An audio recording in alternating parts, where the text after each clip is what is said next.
A lot is made of why certain nations are so ineffective in the Second World War, such as Italy or France, and most people who care to look into it can understand why they didn't perform so well by now. What isn't as much looked into is what made the German army such a superior force to anything else at the time. Usually the excuse of superior technology is made, but the gulf between Allied technology and German was hardly worlds apart. When making this channel, my main interest isn't tanks, planes, or where each division was at what time, but rather the politics and motivations of each side and of individuals. Making millions of men fight and die for a cause is no easy task, which leads me to the point of my video. I believe the German army was the most effective because they believed in their cause the most and they had the most to lose. This was the last roll of the dice for them and failure wasn't an option. Most nations capitulated when the writing was on the wall. Once the Allies took Sicily, Italy began its process of deposing Mussolini and switching sides. When the Germans got to Paris, a few days later, France gave up. Much is made of the British not giving up, but had the Germans managed to get to the mainland, which they had no realistic way of doing, I doubt Britain would have held on until the bitter end. We are hardly the most warlike of people. This leaves us with two exceptions: the Soviet Union and Nazi Germany. The Soviet Union was an iron dictatorship and suffered from massive problems with desertion. Millions went into German captivity without much of a fight, and hundreds of thousands, maybe even over 1 million, fought alongside the Germans, not to mention their SS units made up of former Soviet citizens, in particular Latvians, Estonians, and Ukrainians. The Soviet Union is an example of an inwards repression. They could not surrender because Stalin would not let them surrender. If you wavered, the commissars would kill you. In the German case, while Hitler did steadfastly refuse to surrender in the East, this wasn't the case in the West, and he was the one clamouring for peace with them, because he didn't see the point in the war with the Western Allies. There was nothing he wanted from them. This opinion prevailed throughout almost all the German people. They didn't understand why the Allies would poke their nose in their affairs with Poland and continue such a conflict against them. In the East, it was a different story. While peace offers were made indirectly through Ribbentrop and the like, there wasn't ever a mass movement for peace like in the West. This wasn't Hitler forcing his troops forward. This was a war the German people, and their foreign SS units, wanted to, and often volunteered to fight. This was life or death for them, and they were up to take the gamble. There was very few desertions in the German army, and even fewer Germans switched sides. The numbers were negligible. Why then did the German people fight so hard and not waver? The writing was on the wall as early as 1943, even 1942 if you had good foresight at the time. Why continue such a conflict when your odds of success are so low? What made the German people so loyal to Adolf Hitler? Two things before we begin. Firstly, I'm going to be talking of different peoples and their worldviews. If I explain why the German people loved certain aspects of Adolf Hitler, that does not mean I agree with them. I'm just presenting the facts. An American sees the world differently to an Iraqi. An Israeli sees it differently to a Palestinian. A Serb sees it differently to an Albanian. A Hungarian to a Romanian. Please do not assume I agree with certain things I say if I'm speaking of how a certain group thinks. Secondly, I appreciate the continued and growing support, and a special thanks goes out to my donators on Patreon, Lobster to You, Darway Lololol, and Sigmar. Their support allows me to make these videos and soon be able to make them full time.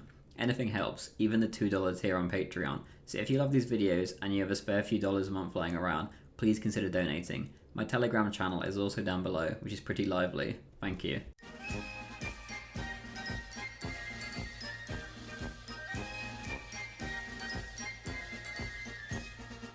In Mein Kampf, Hitler uses the word Weltanschauung, sorry if I pronounced that wrong, repeatedly.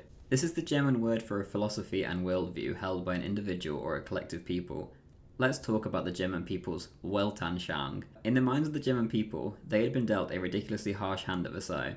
The interwar years had given way to a time that none of them wished to revisit. Weimar Germany, to most, was a cultural cesspool, and the economic life of the people was a disaster. The Wall Street crash, as well as the currency being all over the place in general due to the huge war repayments their nation had to make, led to a miserable time for the people. People often ask, how could the German people follow such a monster like Hitler? But to them, he was their only hope. One man rose up from the depressing interwar period to offer them that hope. There was no alternative. He made hefty promises to the German people and kept them. He had fixed the economy and given the unemployed jobs. He enforced strict workplace rules to stop the oppressive bosses. He had built the Autobahn to connect the nation. The cultural decay in most Germans' eyes vanished in a flash. The degeneracy they loathed so much was a thing of the past. Much can be said of Adolf Hitler, but to the German people, he was their saviour, and this wasn't all bluster. If you were Jewish, your life just got much more difficult and many found a way out. But if you were ethnically German, you were living in the greatest times in living memory. We are very quick to judge other people in this scenario, but have we not done the exact same thing? When something benefits us, we conveniently forget the horrors that go along with it. Behind the meat industry is warehouses full of industrialized slaughter and cramped, horrible conditions. If most saw it, they wouldn't eat meat. For the iPhone you potentially are using right now to watch this video, some Chinese kid was working 12 hours a day for slave wages to put it together. You get my point. Most Germans benefited greatly and lived a better life under Hitler than before. To the minority, it was the inverse, obviously. When I speak of Germans in this video, I mean your typical ethnic German, so no what ifs in the comments please. When it came to war, the people had his back. In their mind, this was the one chance they had to throw off the shackles of Versailles. They accepted their fate together. They didn't want to fight the Western Allies, but the Western Allies would not make peace, essentially a white peace, which Hitler was offering, so fight on, they must. If they were to lose this war, it would be like a prisoner committing a crime while on parole. They would get the book thrown at them. They had no choice but to succeed and take the gamble. The Germans knew that if they lost this war, then things would never be the same for them again, and Germany would change forever, which it did. The choice was binary. They had to fight until the end. The Italians could be rid of Mussolini, and life would continue, albeit a little differently. The French could be France again when the war ended. Their everyday lives would not change that much from before the war if the British made peace and the German occupation ended. The Americans lived an entire continent away, with no fear of ever being invaded or even attacked. The Germans did not have this luxury. If they lost, it was all over, and their world would vanish for something new to arise. In early 1943, when the Allies made the Casablanca Declaration announcing that there would be no negotiations with Germany, Italy and Japan, and that only unconditional surrender would be acceptable to them, the effect was immediate. Much like the Morgenthau Plan later on, this was almost entirely Roosevelt's idea that he pushed for. He wanted to assure Stalin, who he was head over heels for at this point, that there would be no separate peace, which was worrying Stalin. Stalin himself thought this declaration ridiculous. Even up until the Battle of Kursk, and less enthusiastically later, he would discuss peace terms through intermediaries with the Germans himself. Churchill, usually the arch warmonger in Europe who just wanted to get in there and have a fight, did not have his heart in it either. But Britain was effectively a vassal state of the USA at this point, and he had no choice but to go along with whatever Roosevelt said. Roosevelt explained in a radio address that by unconditional surrender he meant, "We mean no harm to the common people of the Axis nations, but we do mean to impose punishment and retribution upon their guilty, barbaric leaders." The German people were not stupid. They had heard this talk before. In the First World War, they reluctantly accepted defeat on the basis of President Wilson's 14 points, which were not honoured. The German people had suffered massively after that war ended, thousands starving to death during the British blockade, which never let up even after the armistice, so they could push for harsher and harsher terms. They were not going to fall for the same trick again. The reality was that the German people would suffer just as much as their leaders. In fact, in the First War, it was just the people who had suffered. The Kaiser lived a comfy exile in the Netherlands instead. To the German people, the message was loud and clear. This was going to be a fight to the death, no matter how many encouraging words Roosevelt spewed about the announcement. If there was no negotiated peace, they were going to suffer and die, and those that survived would see their country splintered. To many, the chance of death was preferable to seeing their nation in the state that it was during the Weimar Republic period again.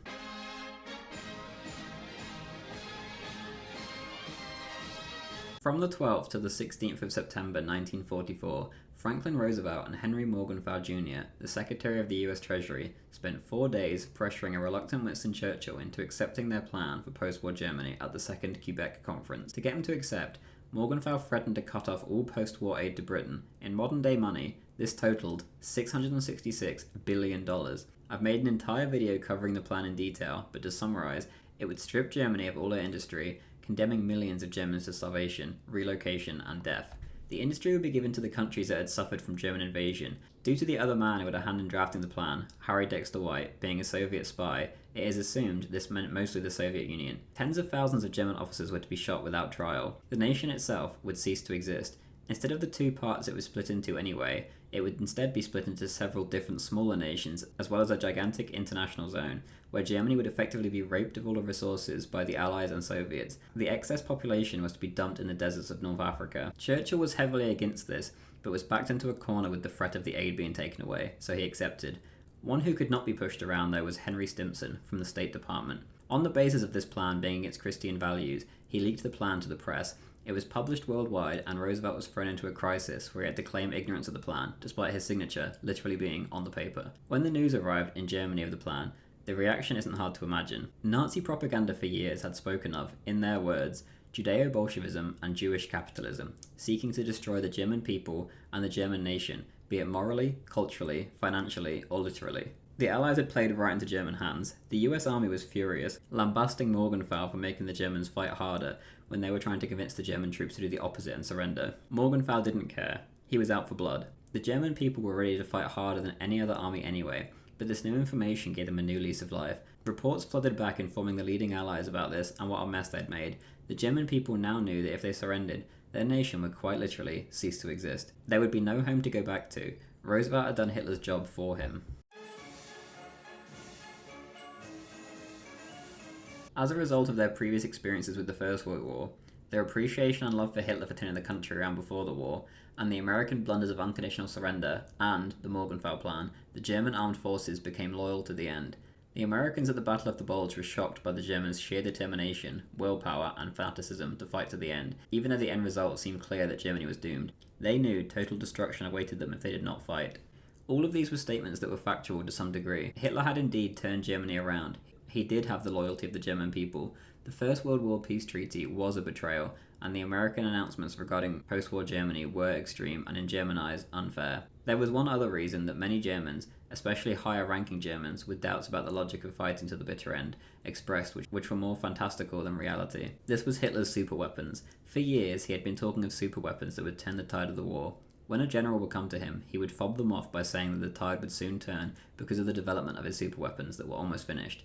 He even used this on Benito Mussolini around the time that he was deposed, and also when he rescued him. Mussolini would sometimes buy it, sometimes he wouldn't. The generals rarely bought it. Rommel dismissed it as nonsense, and his relationship with Hitler soured as a result. The V-1 and V-2 rockets in reality were, in fact, very underwhelming compared to what had been promised. Regardless, beforehand and even afterwards, many generals or men in the armed forces of higher rank or other foreign leaders had faith in Hitler's weapons and fought on to the bitter end.